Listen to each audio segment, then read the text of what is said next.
Left or right? Left, right here. Right? Well, you wait for the tow truck. I'm getting a hot dog.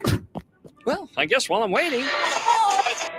All right! Most recommended! Eustace Body Shop! Woohoo! Dude, you should be on American Idol. You really think so? No. Accidents happen, even to Husker fans. If it happens to you, call Eustace Body Shop, where our customers send their friends. The most recommended Eustace Body Shop. That's who we are. At Anderson Ford, we offer a 5-day return or exchange policy, so you can make sure the vehicle you choose is the best vehicle for you. No pressure. Right now, lease a 2024 Ford F-150 for $395 per month. Experience better at Anderson Ford. Stock number 1003769, $395 per month, lease with 36 months with approved credit, 7,500 miles per year, $5,250 to assigning, no security deposit required. Tax, title, and license fees extra. Residency restrictions apply. Program subject to change. Must take new retail delivery from Anderson Auto Group by 11/30/24. See for details. Ever wish you had another light switch on the other side of the room on a dark night? How much better would you sleep at night if you had a ceiling fan in your room? The High Electric Service Department is here to make your electrical what-ifs a reality. Whether you're looking to replace some outdated light fixtures or brighten up your counters with under-cabinet lighting, High Electric can handle all types of residential electrical installations and services. Give Erica a call at 402-466-6606 or visit high-electric.com to get started. General Fire and Safety has been keeping Lincoln businesses and commercial structures safe for more than 50 years. From a simple fire extinguisher to full fire suppression systems, Lincoln has trusted General Fire and Safety to provide top-of-the-line products, installation, and maintenance. If you're starting a new business in a brand new building, call on General Fire and Safety to help you plan a fire safety system that fits the specific needs of your business, employees, and customers. Call General Fire and Safety today at 402-261-0116. Rashawn Jackson here for Bauer Infrastructure, a veteran-owned local company proudly serving Lincoln, Lancaster County, and the surrounding areas. Bauer provides quality work at an affordable price, and they're growing rapidly. If you want to experience a career with a fast-paced, family-friendly environment, visit BauerInfrastructure.com. They have top-of-the-line benefits, year-round work, even through the winter. Bauer, usher in the new era of infrastructure to an area near you. And as always, go Big Red! Come enjoy a show of the Midwest's best MMA fighters on Saturday, December 7th with Violence Fight League 2 at the Complex, the former location of Champions Fun Center. Fights are scheduled throughout the night, and if you haven't been before, now is the perfect time to go, with Nebraska football in between the regular season and a bowl game. Doors open at 6 p.m. with the first bout at 7 p.m. Learn more about the fighters and buy tickets at thecomplexlincoln.com. Slay the holidays this year with a gift that'll really get them going. One that's built to win, like the new Honda CRF-R Motocrosser. One that's built for fun, like a Honda Mini Moto. Or one for each member of the family, like a Honda CRF Trail Bike. At Rod's Power Sports, you'll find the motorcycle, ATV, or side-by-side they'll love. During the Honda Gifts That Go sales event, you can slay the streets in style with a Grom Mini Moto, slay the trails with the CRF 50F, or pile into a Pioneer 1006 Deluxe Crew that can carry 6 elves over the fields and through the woods all year long. This year, don't just give any gift. Give the gift of outdoor adventure with a ride they'll never forget. Don't miss out. Head to Rod's Power Sports in Lincoln, Nebraska during the Honda Gifts That Go sales event. It's your chance to slay the holidays and your gift list. Dealer participation may vary. See dealer for complete program and safety details. At Farm Bureau Financial Services, we strive to provide you with the right coverages for all your insurance needs by taking the time to meet with you and review what coverages best fit your needs. So whether you're in the market for home, auto, farm, business, life, or a combination of any of these coverages, we can help with making sure you, your family, or your business have the right coverage based on your individual needs. If you would like to review your insurance needs, please contact Ben Spurt with Farm Bureau Financial Services at 402-217-9945 or through email at ben.spurt@fbfs.com. Coming at you live from the heart of Lincoln, America. This is the Don't Punt Hour with former Nebraska receiver. Throwing over the middle, completes the pass. He's got speed to the end zone. Touchdown. 45 yards. And return specialist. This time he beats the kicker and one more. DeMornay Pierson-El. Not only does the sideline have confidence in Pierson-El, but Pierson-El has confidence in Pierson-El. On 93.7 The Ticket and theticketfm.com.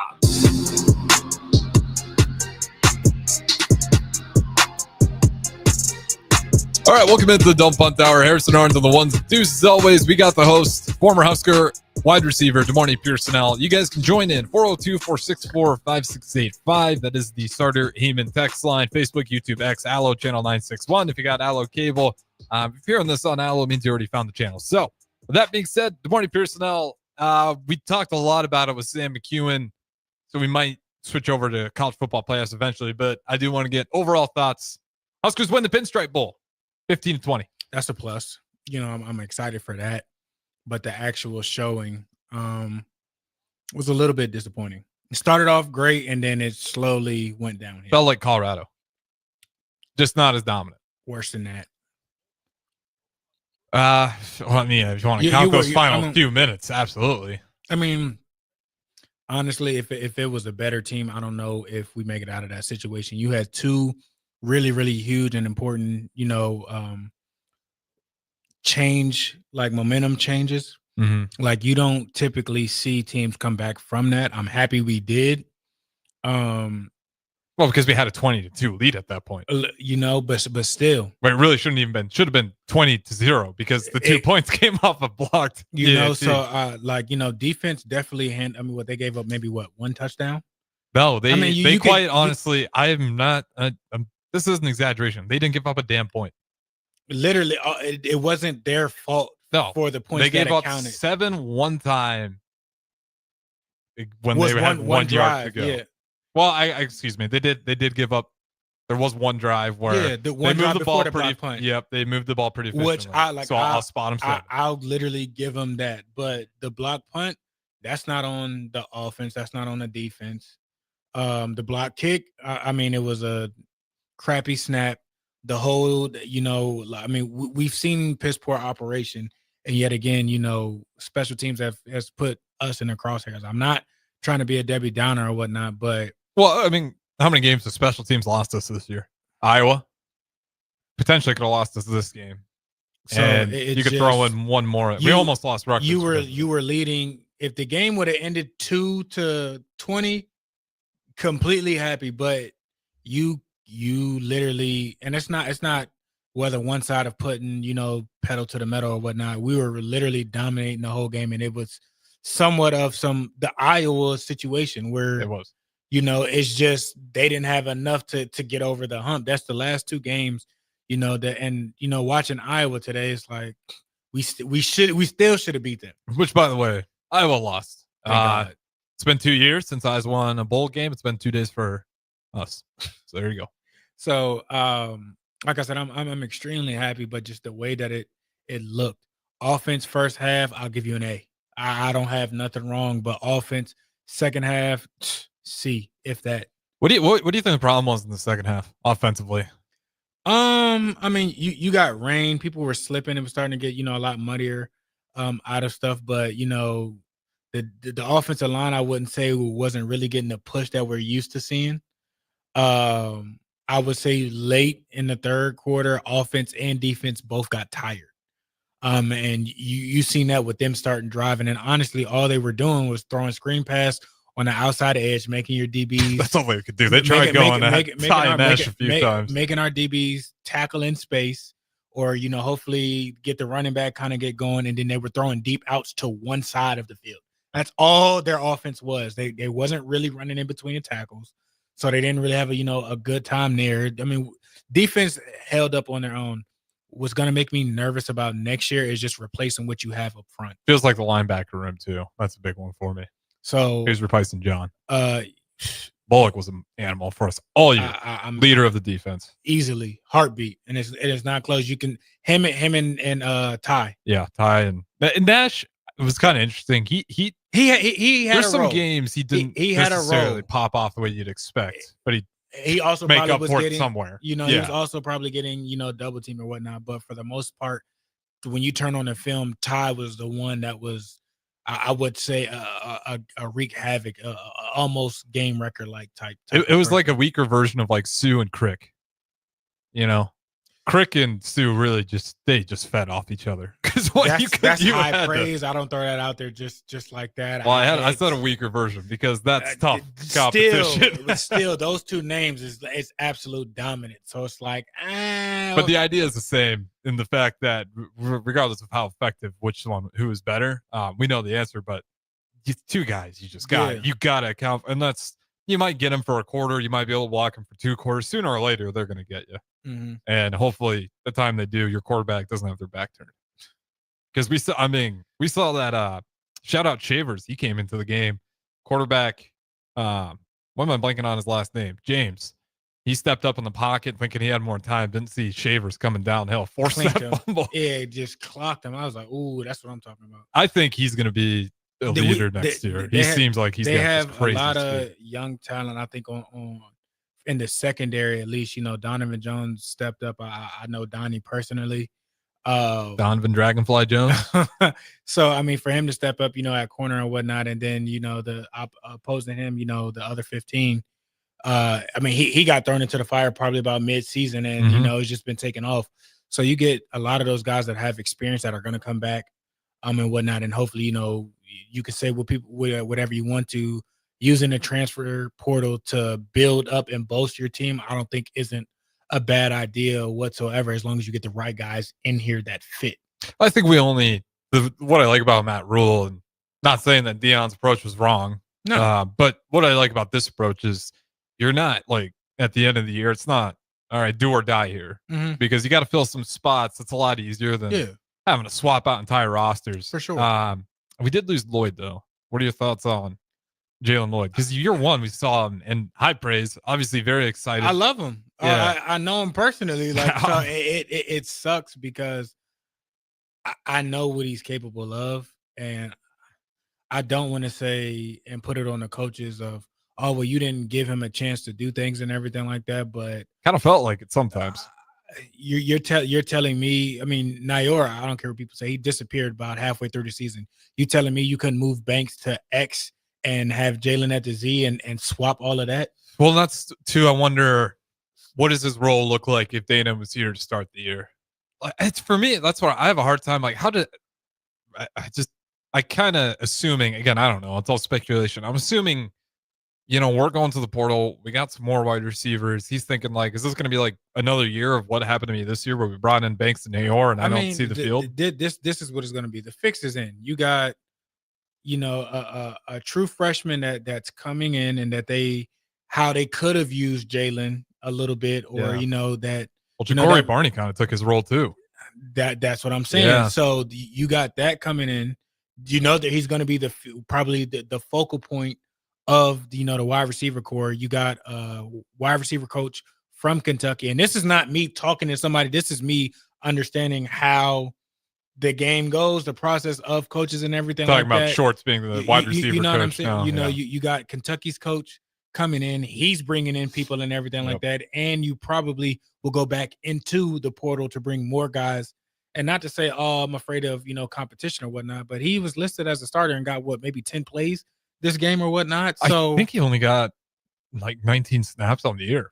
So and that's crazy when he's probably your fastest guy on the team. You could say, oh, Barney, this and this and that. If you remember last year, he was the fastest guy on the team. He was our most explosive player last year. So you're telling me you can't carve out, or you can't found some way for Barney to get touches. And that's, Jalen was doing that more explosively last year.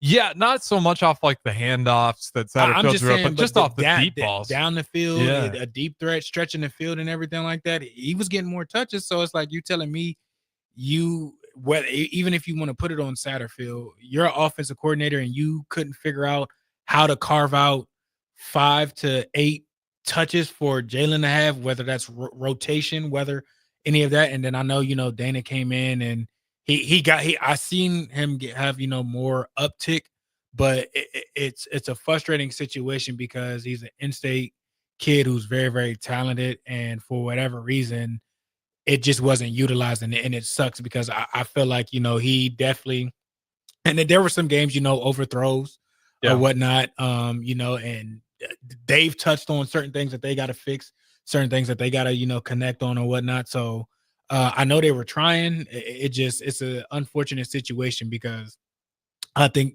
that's going to be one of those ones where you look down the line and you'll be like, I wish we could have did that a different way. Yeah, wherever he lands up, we're going to see some highlights.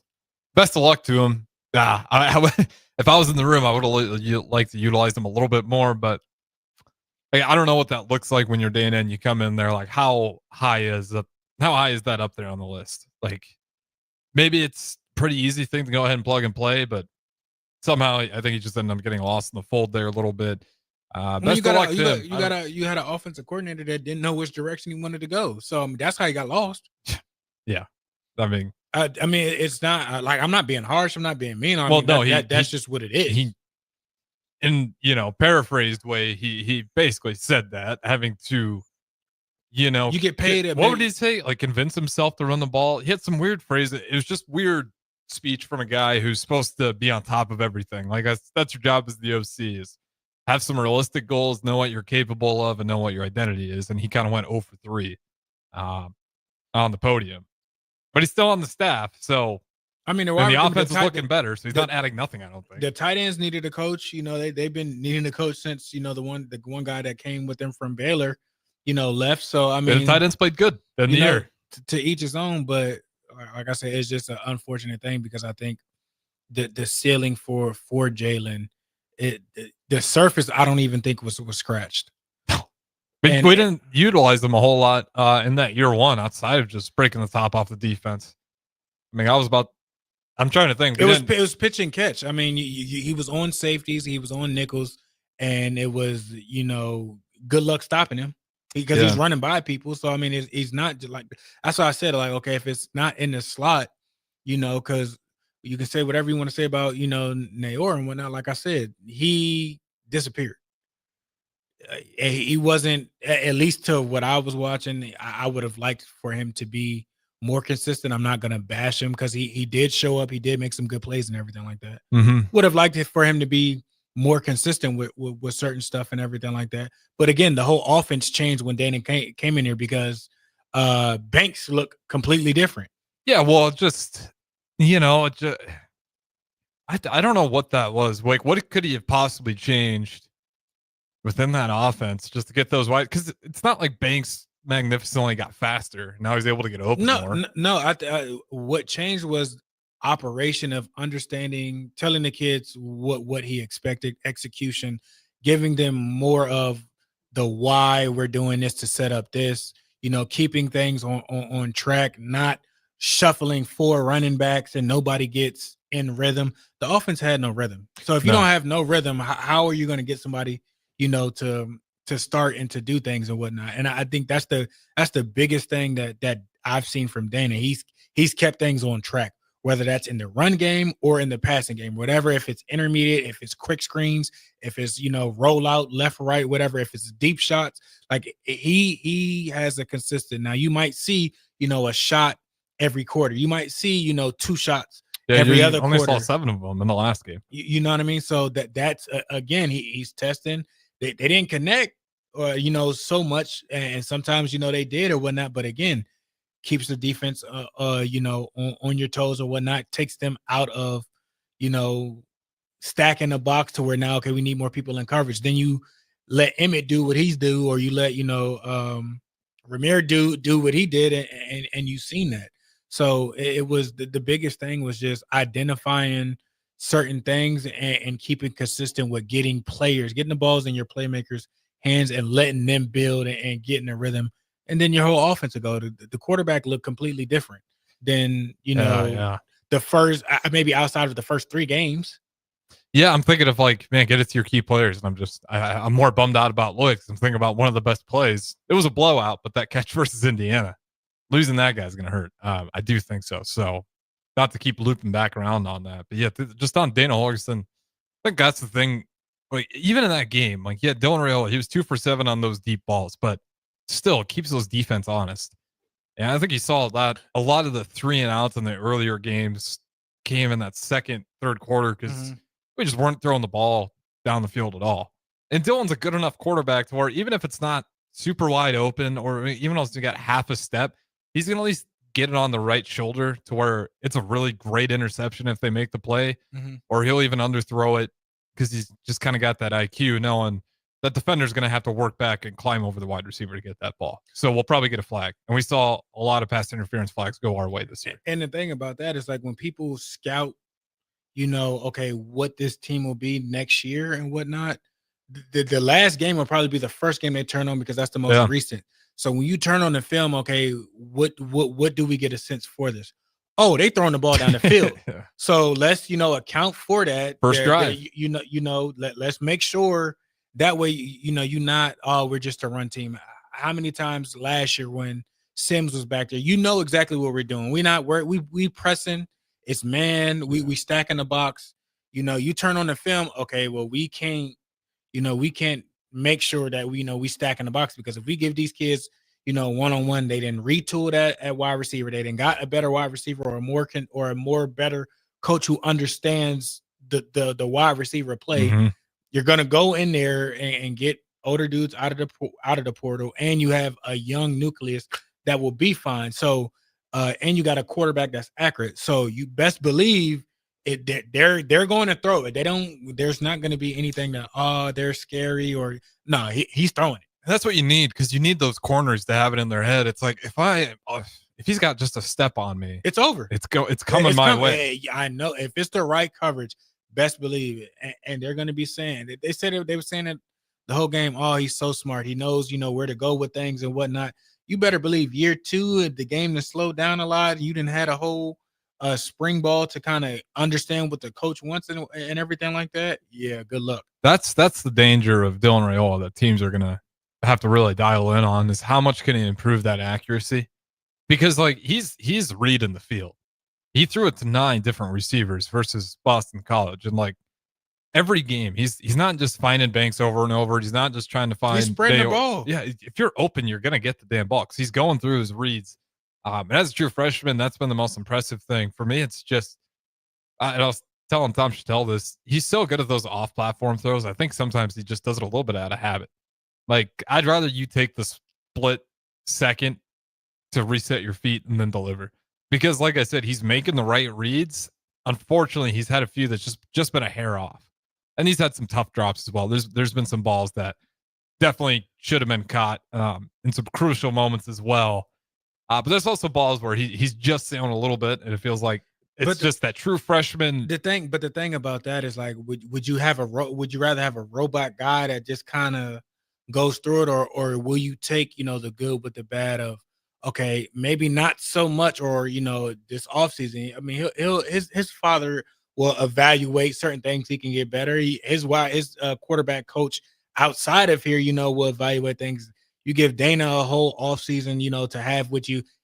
He looked better in 2 weeks or in a week. You telling me we're going to give you a lot more time for you to understand and build that relationship? So I don't want to make him a robot, but I'll take the good with the bad. I understand that. Does it, is it always need to be that? No. But at the end of the day, he's a baller and he's going to make a play. So I'm not touching that in the kid. That's fair enough. But for me, I'm not saying get rid of it. Just keep polishing. Like, you can do all that crazy sidearm stuff and roam around in that pocket like that. Like, you can see Mahomes do it, but still, even when he's got those weird motions, that last step before he takes that ball, it's never just kind of floating off platform.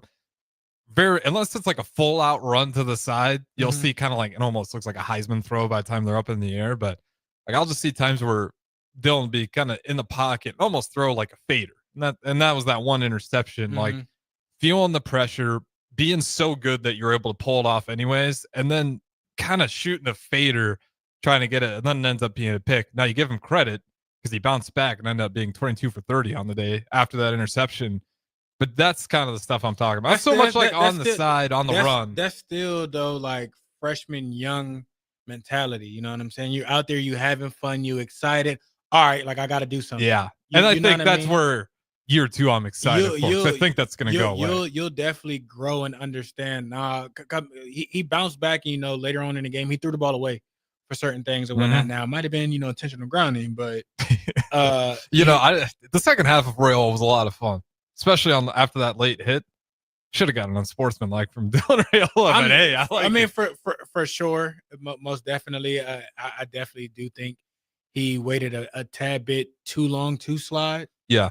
He has to be a little bit more crooked just to kind of save things or whatnot, because again, you got defensive players don't have it easy in today's day. He was already launched too at that point, and that's kind of where he didn't really try to hurt him. He rolled off as soon as he made contact. You know what I mean? So it's like that's one of them ones I'm like, I get it, you mad, but I was like, you might be in the wrong a little bit. It's for me, that's just like a tough one for the refs. Like, we're gonna piss someone off here because the rules are too gray in that area to where Bill O'Brien's losing his mind because he's got a legit argument, and Dylan Rail is mad because he thinks he got hit. Yeah, he got hit late, and it was late. I mean, but Dylan also kind of slid late. Exactly. So it's like everybody's at fault, but Dylan got away with chirping. Dylan's big enough to where if he really wanted to, he could lower the shoulder and you would feel it. And sometimes I wonder if that's the better way to go.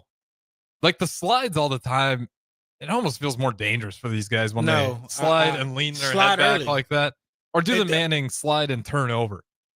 I mean, he'd always kind of slide or for the one first down that he didn't get, like that jump that, if you got to dive to the side. Yeah, I'm good with that. That at least they know, the defense knows, like, all right, well, you're not coming at me. They can kind of tag off and like, oh, okay, they can assess it out.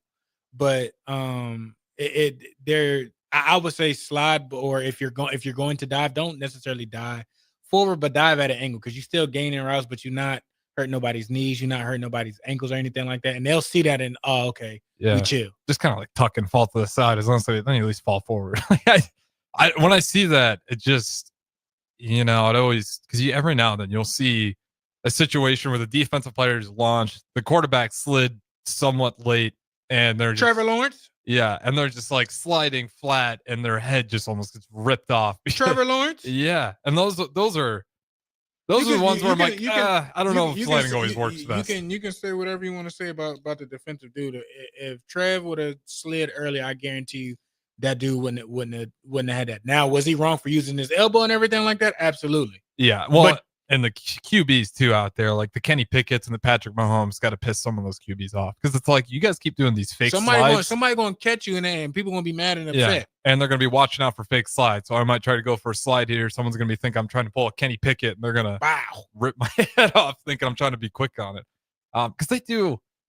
Final thoughts, not where I thought I was going to go. They do got to do something about that with Mahomes, though. Player safety. Like, there's no way you can allow fake slides. You preach about player safety, but yet they're quick to throw flags and they're quick to throw fines on people. And it's like, man, the defense out there got a job too. Yeah, I'd like to see the ratio of penalty. Like, how you go in the game, you got the paperwork in your locker already about what fines you got. Mm-hmm. What's the ratio look like for the defensive guys and the offensive guys? Oh, I feel like the defense they're probably, if you want to, between that and special teams. Now it might be a little bit different because of special teams.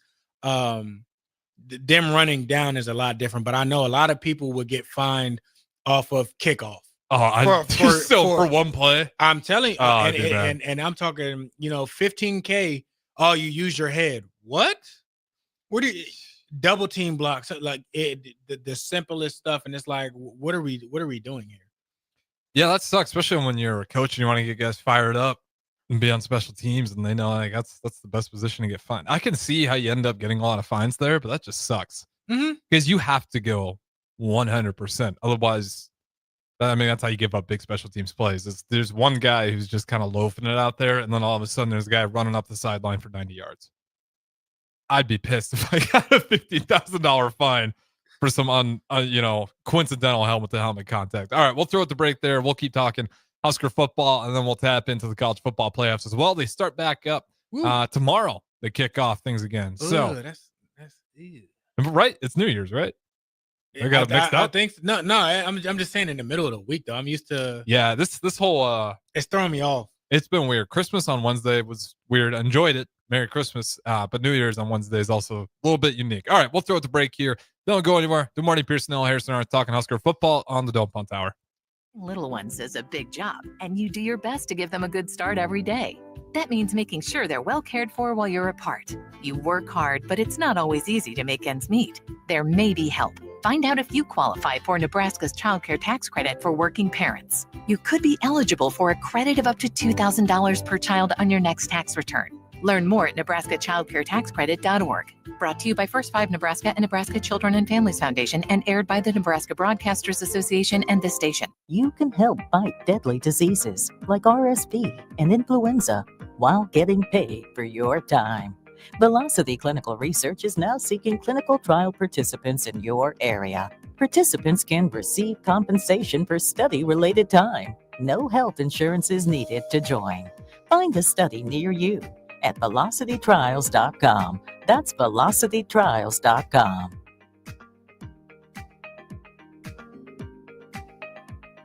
Ryan, with all this red and all these people around, I'm still not seeing the tailgate. Todd Spidell, former body shop owner, terrible driver. We're getting close. Now, did you know with 3 locations in Lincoln and hundreds of years of combined technician experience, we can get Husker fans back on the road even quicker and safer after their tailgate mishaps? Oh, Todd, turn left right here. Left or right? Left, right here. Right?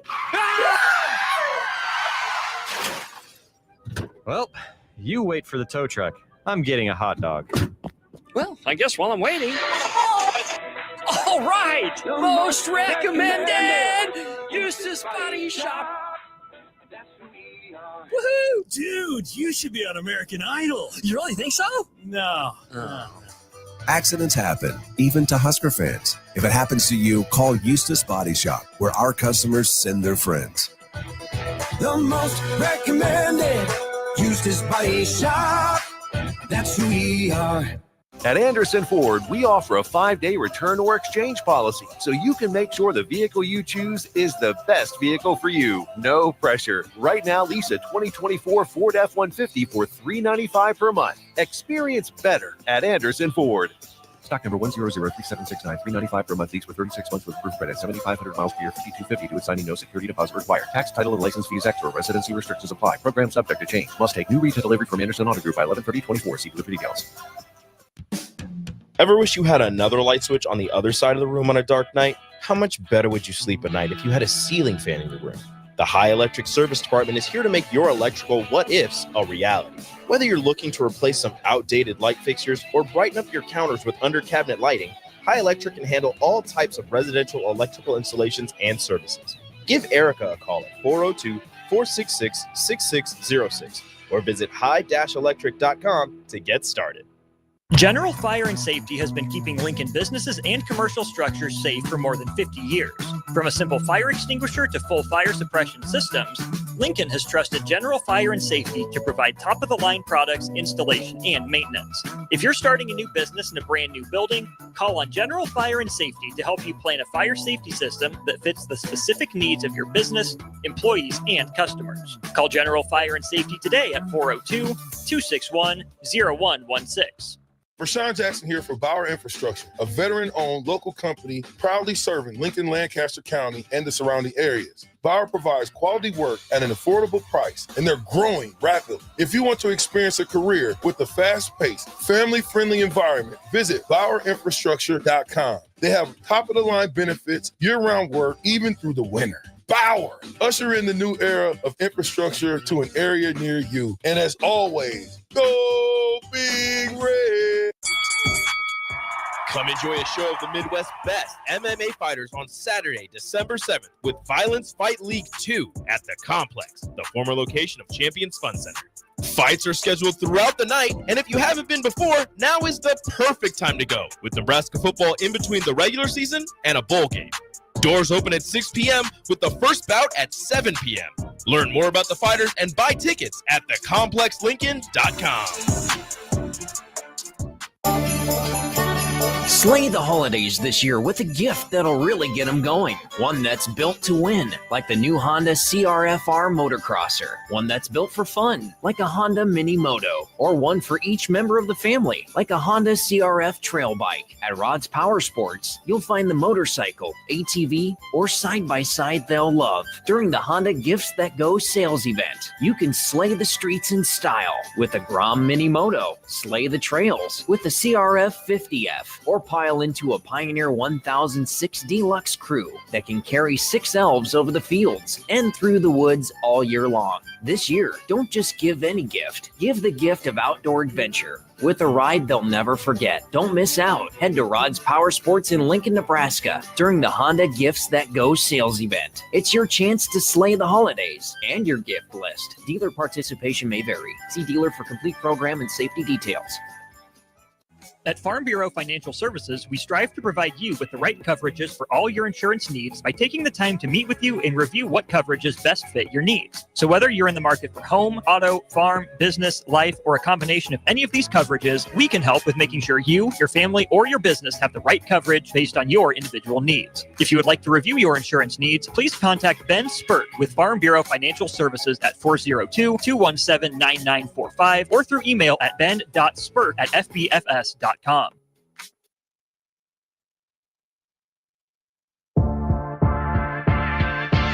This is the Don't Punt Hour on 93.7 The Ticket and theticketfm.com. Here is your host, DeMornay Pierson-El.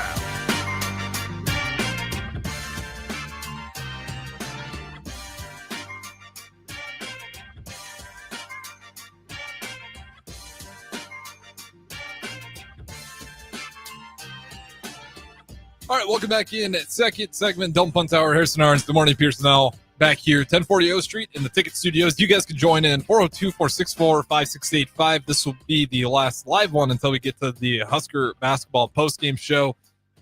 We might as well start on those guys because it's been a while since we've talked, obviously with the holidays. But if you're watching Husker basketball through the holidays, they were kicking some major butt in Hawaii. Defensively, one of the most dominant performances I've seen, just back-to-back games. They win the Diamond End Classic, beating Hawaii, beating Oklahoma State. Who am I forgetting? Who was the third team? Was it Oklahoma State or Oregon State? Oregon State. Yeah, it definitely wasn't Oklahoma State. Excuse me. Oregon State, another orange school, but the Beavers, not the Cowboys. Oregon State and Hawaii really both just dominant defensive performances. I mean, each game you watch, you're just looking at Hawaii and you could just see the fans just devastated watching their favorite team go 9 minutes without scoring a bucket. Ouch. And then you're just like, to go 9 minutes and see another team who's down. I can't remember how bad they were down, but basically 18-0 run to end the half to get back into it. Yeah, Hawaii makes a crazy last second three, but it was just pure chaos how they made it. Offense, half court sets, couldn't do a damn thing. Kept getting stuck on that strong side. And the easy thing to do is just skip it, get to the other side of the court. Problem is, you got guys like Juwan Gary. Turnover. Yeah, Burke Uchtengel with long wings. Yes, it's exactly that. Bryce Williams, Juwan Gary, Burke. Everybody who's got long enough arms said, we'll take those and take an easy turnover.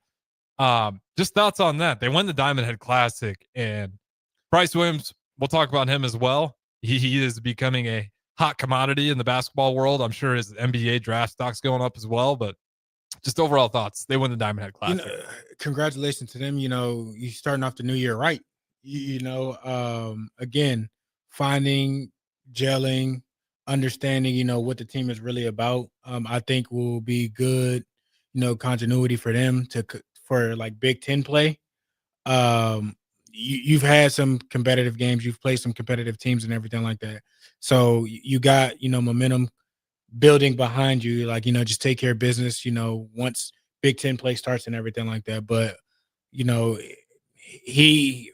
scouts the good enough kids. Yeah. Where the hell for his system did he? I'm so impressed by him finding Burke Bear Uchtengel. His defense is incredible. Like, he really is the best defensive player on the court. And I never would have thought that highly of him, but dude's a lockdown defender, rebounding, block shots. He doesn't have the greatest vertical, but his timing, it's kind of like Jokic a little bit, but more on the defensive side. Like, you watch Jokic on offense, it's not like the offense is this incredible feat of athleticism. It's just his touches and timing's incredible. Mhm. It's kind of like Burke on defense. Like his timing, he's always in the right spot. Draymond Green is kind of the comparison. Like just I can see that. one of the best help defenders in the Big Ten right now. And I mean, you're gonna need that, especially with what the style of the play is in the Big Ten. You know, last year where we were getting beat up, we were a lot smaller. This year, you got some height and some length this year. You know, so good for them. And like I said, you know, that I think the biggest thing is that the dudes that they did, the guys that they did bring in, for majority of it are veteran. They're older guys. Yeah. So you don't need to, to teach some of the necessary nuances or, kind of shape some things. They have their game. They understand certain things. They understand, verbiage. They understand, movement and seeing the game play out. And just their roles. I think that's so important. And they're not, all about me type situation coming here. And, you have certain games where people might take off. You have some other games where people, shooting, it's hot and everything like that, but you never hear anything or see anything actively to where people, mesh differently or at each other or jealous, of what the situation is. People accept for what it is. And, all right, I got my role. I'm gonna handle what I need to handle. We're gonna get this dub and we out. That's the best part. I love teams like that. It's just way more interesting to watch because when you watch like a very isocentric team, it's really fun if that player is playing well. Like you can go back and watch the Rockets highlights with James Harden. You can watch last year.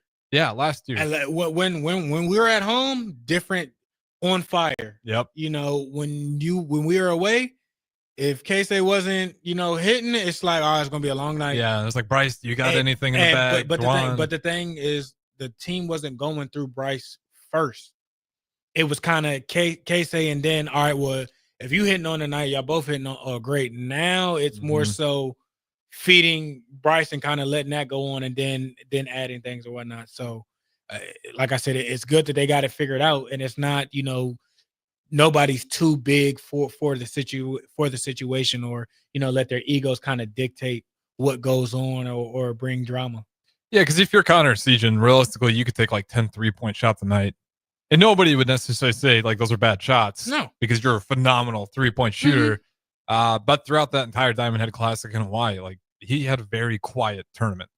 It's not like he was playing bad. Needed. Yeah, he wasn't playing bad, but he was sitting there and he's like, Bryce Williams is an incredible basketball player. I think I'm just going to keep letting the ball run through him. And if he kicks it out to me, I'll take it. But right now, he's like, I mean, that was what impressed me the most. It was Bryce Williams running this tournament.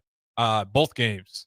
His ability just to kind of get to his spots in the middle of the lane there and either back you down or quick pull up, quick floater. And his 3-point shots really come along this year, which is going to really shoot up his draft stock. If you can hit threes at that clip, I mean, we probably still find a way to win just because I think our defense was that good, but we really shut the door on both of those games because you got a guy like Bryce Williams who's just hitting shot after shot. How good has he been this year? I mean, phenomenal. Like I said, he understands this year 2 in the offense. He bigger role. I have to step up and everything like that. He's getting to his spots. He's comfortable. He's confident, and he's an energy guy. Yeah. So once he kind of gets his motor going and everything like that, yeah, good luck. And it's not just him. Him and Juwan Gary, when they both are humming, that's the nightmare duo. They go off of each other, and it doesn't matter. Either one can spark it or start it, and when they both like get things going on, either if it's from the offense or defensive end, they don't necessarily have to worry about the defensive stuff. They don't have to worry about, the 3-point shooting. They can play their game and know that, okay, my guy, the shooter's going to do his part. The floor general's going to do his part. Our shot blocker and rebounder is going to do his part. I can worry about these buckets and shutting down this guy. Yeah. I mean, Burke is just going to be that enforcer. Wooster's going to keep the ball moving. The only things I got with Wooster is just a few times I want him to be a little more aggressive. He does a good job keeping the ball moving, but there's a few times where he's trying to get it to the big and he does a good job getting downhill. I'm like, just go up and try to get the foul. I mean, there's one time versus Hawaii. I mean, it's kind of like Ben Simmons a little bit where it's like you're right underneath the hoop I don't think Wooster was scared to score. I think he just thought the 7-footer was too close. But like watching on TV, definitely one, just go ahead and take it. Like he's a good enough player.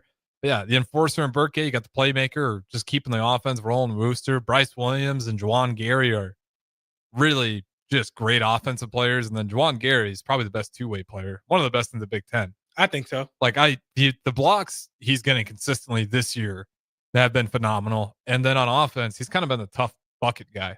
Like when our offense is, at least especially throughout the tournament, there's a few times when the offense was, our defense was stale, great, or it wasn't. And all right, I'll go get the tough bucket. You just need a bucket. Someone get the lid off. I'll start the sparks. We got the all right, good. Okay, reset. Everything's back to running how it should be. Yeah, because it's like, Juwan's sitting there. It's like, guys, they haven't scored in 8 minutes. Like, if we don't take the lead, that says a lot about us. If they haven't scored the ball in 8, and he'll go there and make a play. And then to your point, man, when you get Juwan Gary feeling good, and then Bryce Williams follows up, I don't know if there's anybody in the Big Ten that could beat Nebraska. If Juwan Gary and Bryce Williams are both feeling it, and everybody else just plays okay. That's good. That's gonna be the mission this year of just playing more consistent home and away, of getting warm, get understanding, and make sure like, okay, it is game night or whatever. Making sure that your mind is where it needs to be, and you do your part. Because I think the team will only go as far as I don't want to just put it all on Bryce, because I think that can be overwhelming or whatnot. But if those two, I think last year they showed it that they started clicking even better on the defensive side, that led to offense and everything like that. But if those two can do that consistently night in and night out, and then you throw in some hot shooting from the Wisconsin transfer, man, good luck.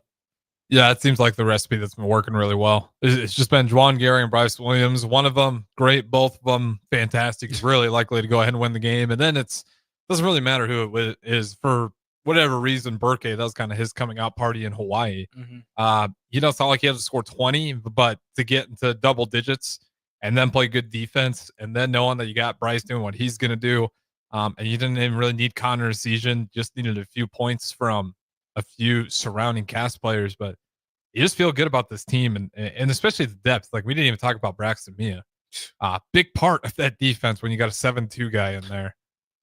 You think about it, driving to the basket a little bit, like, I'm not trying that. Yeah, and then you beat him, and you're like, okay, who's coming over to rotate and help? Burke, Eucton, somebody, watch out below. Maybe I got an advantage on the swing. Juwan Gary, probably not. Bryce Williams is your best bet for an offensive advantage. And Bryce Williams is what, 6'7"? Probably like a 6'7" wingspan. There's no weak spot on this defense as well. I shouldn't say maybe Raleigh Wooster, but you got to be a hell of a 3-point shooter or have a crazy size advantage. But he's still like kind of just a strong enough guard to where even if you got a good height advantage, you better hope you have a good shooting night. Because if you can shoot over, you'll beat Raleigh Wooster. But even if you got the size advantage, like, good luck backing him down. You got to do it fast enough so by the time you do have him back down, he has no help. Yeah, because me and Burke at Eucton are coming right around the corner. So that'll be a lot of fun. Predictions they're playing Southern today. I think the spread's 21.5. Beat the brakes off of them. Yeah, do they cover the spread is the real question. I mean, playing at home, Pinnacle Bank. Good luck, Southern. Yeah, I mean, it's one of these games you get, everybody in the game and kind of hopefully get, the experience, and this is good for everybody else. But I think so. They do. I think they're coming off a lot of momentum. I think they'll probably cover it. And it's probably just good to be back home too, because I don't know. I don't know. You in Hawaii beaches, yeah, but that's the thing. You coming back with the snow, trophy. If you're leaving without the trophy, it's different. It's still Hawaii. Yeah, but you got the people intrigued because of what you did in Hawaii. It's not, people are ready for maybe. It's not like we're no disrespect to Southern, but maybe if it was like Iowa, you can have more. It's also holidays, Monday. Who knows how much people got money left in their pockets for another game, but good luck to them. 8:00. I think they'll probably cover the spread. 21.5. The last time I looked at it, ESPN gives them less than a mighty 2% chance on their power predictor of chance to win that ball game. We only got about 5 minutes left here. That's all I got on Husker Hoops. They've been awesome. Look forward to them as they really, after the Southern game, get into conference play. College football playoffs. We talked about the first round already. We got second round starting tomorrow. I'm not sure what the first game is, but which game are you really looking forward to? Yeah, the circle one. That I would say probably that Ohio State Oregon game. I think Texas. I think depending on which Texas shows up, but Texas could be in trouble. But then again, Texas could blow you out. So I'm not too worried about them. And apologies, I forgot. How terrible! Boise State and Penn State today. Oh, it's today? Yeah, already kicked off 7:30. Oh well, I mean, I'm not. Again, there hasn't been too much of coverage on that one. It's just like looking at it, I thought they were all played on New Year's Day, but I don't think Notre Dame really will show up to the party. I know that they look as good as they did, but I understand Georgia has a backup quarterback. He's still a 4-star, and you had a whole month pretty much to kind of get what you want to do for him. So I think the most exciting game is just a rematch of Oregon and Ohio State at the Rose Bowl. I'm with you there. Yeah, I'm trying to look at this. Okay, so that has not. Okay, apologies, man. I was getting super. It's not today. So tomorrow, and then Wednesday you do get the rest of them. Okay, I was so confused. I was like, why would they play one game today, take a break tomorrow, and get back to it on Wednesday? So no, you will have one game on New Year's Eve, and then the 3 games on New Year's Day. Yeah, for me, it seems like Oregon, Ohio State. I mean, that's the rematch that I'm a little bit surprised because I thought Tennessee was going to show up, but they looked really bad. The worst blowout out of all the games in the college football playoffs in that round. SEC. One. Yeah, which was ironic because you heard that argument from the SEC just for them to be the nightcap and be the biggest bust margin of for a win that we see. So yeah, that tells you a lot about SEC and that they were overrated this year. Maybe Colorado too a little bit because I don't know if you watch BYU. I don't know what you make of that. I've actually been pretty nice to Colorado because I do think they're good, but maybe I did overestimate it. I don't understand why people. I mean, I get it. It's Dion and everything like that, but I mean, I think what he's doing for that young group of men and everything like that, he's gotten them on the right path. Well, and he's sticking around to be the coach, so it's not all just about his kid. I think it was a lot of distractions leading up to that. And, I mean, how many other top prospects did we see that started the game or, left the game or something like that? So, I mean, it's an emotional day for them. You still have to go out and handle business. And, the better team won that day. I mean, that's just what it comes down to. I'm not going to bash them because, oh, yeah, you lost or kick you when you're down. I mean, tough for them, though. I will say that's tough because Travis and Shador are 2 guys that you can make the argument. He still had 4 catches for over 100 yards and a touchdown. But like what I'm saying is like those are 2 guys that they really didn't need to go out there. No, but they still did. Sucks to go out. Yeah, that's kind of why I respect it. Like it sucks because the only thing that's going to come out of that is a bunch of negative. Like, oh, you lost with the Heisman. They didn't need to play. They end up playing anyways. Like they weren't going to improve their draft stock. Everybody knows who they are. They weren't even going to hurt it probably, even if they had a horrible day. So. Yeah, I did think it was interesting. They did get a little bit boat race there by BYU. I think I underestimated BYU though as well. BYU looked pretty good. That or Colorado just had an awful day. I think more so of that. We know what their defense was. We know they like getting in the shootouts. So, yeah, that is. So true. I'm not. I mean, what Colorado brings and kind of what BYU is and everything like that was different. Like I said, BYU was just a better team that day. And I think they had a lot to prove too. BYU was dire of disrespect. And the style that they won, that doesn't make me think anymore of BYU with any one of these other 12 teams. I didn't want to see BYU in there. No, I'm okay with BYU not being in there. They just beat Colorado a lot more. I thought it was just gonna be a really good game. I was a little bit let down. Mm-hmm. I'm happy Colorado lost, but at the same time, I was like, that was not a good game. You were expecting this show as the final. Yeah, when you get to this point in the season, like even like the teams you hate, well, I shouldn't say that. Like Iowa, I just want them to blow out every time. Like I don't care. I don't want it to ever be close for them. But just about every other game, like I want good football. I don't want to see blowouts. So which matchup do you think is going to be the best? It's hard not to say Ohio State, Oregon, right? It's not going to be Penn State, Boise. I honestly I think the ASU and Texas. I think that would be surprisingly a good game. I hope so. That's dream scenario. They've been on. I think ASU has been on a roll.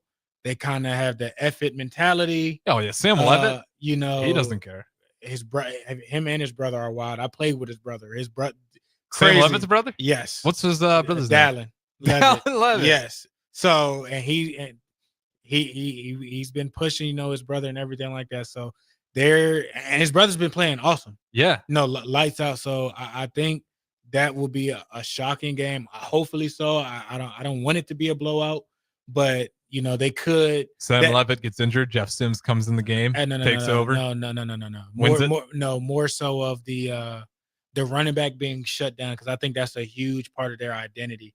And I think Texas will wrap you up at SEC Bowl. Yeah. Like, you know, anybody outside of Georgia, Texas has rolled through. So, like I said, I think because of ASU is already thinking, you know, why not us? F it, let's go ball. I like to see and that type of mentality with how consistent they've been is scary at the wrong time. Well, we saw. I mean, it's rare that it happens, but we saw it early in the year. NIU and Notre Dame. Every year you get those games. It just don't make any damn sense. And Arizona State certainly good enough. Sam Levitt, if he has a good enough game, have you heard the comments? He was talking about, you know, he's going to outperform Quinn Ewers. Paraphrasing here, it's not exactly what he said verbatim. I mean, Quinn Ewers, his mind is elsewhere already. I mean, he's 1 foot in, 1 foot out. Yeah, they got him talking about transferring and other stuff. And, well, they got Arch Manning, and he's probably tired of hearing that. I mean, you know, he hasn't been as successful as you would think. Like they've stuttered. You know, they haven't been. They go in spurts, and I don't know what it is. I don't know if it's the injury thing or if it's the confidence thing or it's him inside his own head, because they fire off on all cylinders, and then for whatever reason they just hit a wall and they just don't look the same. Yeah, and maybe that's what happens. Like their offense does stutter, but I do think if it gets bad enough, like if they're actually in jeopardy of losing the game and the offense isn't working, I think they'll just put Arch Manning in there. He's good. Like Texas is going to suck down the road for SEC. Arch Manning, whatever you think about Texas, like he's a hell of a player. He can run. He can throw that thing on a dart. Bonafide. If it gets to that point and Sam Levitt's and, Sun Devils are just ripping up Texas and Texas's offense is stuttering. Rip the Band-Aid off. Yeah. Oh, well, we're here now. 1 foot out the door. Here's 2. Archie, get in here. I'm telling you. Yeah. So I think that game will shock a lot of people, honestly, is what I'm hoping. I think 2 out of the 4 will be exciting. I hope so. That'd be better than 0 out of the 8 that we had on the first. I mean, 1 was fine. It kind of was. Clemson yeah. and Texas was a good game. Yeah, and Indiana. It got bad late, or you know, they pulled away late. But if Clemson made 2 plays, no, my kid, I'm still gonna watch. I think that's the thing with college football. We're all still gonna watch anyways. Let's not kid ourselves, because we've talked. Even when you go to the 14 playoff, we still got a good blowout every single year, and then you're really just getting the 4 best. You'd think it's impossible to mess up. Happened every year. You get a blowout, so maybe not that surprising that there's blowouts in round 1. Round 2, hopefully we get better football. But that's going to wrap it up for us. This has been the Don't Punt Hour. Good morning, Pierson-El to my left, Harrison Arns on the 1s and 2s. We'll do it again one more time tomorrow for New Year's Eve. Have a good night. We'll talk to you for the postgame show.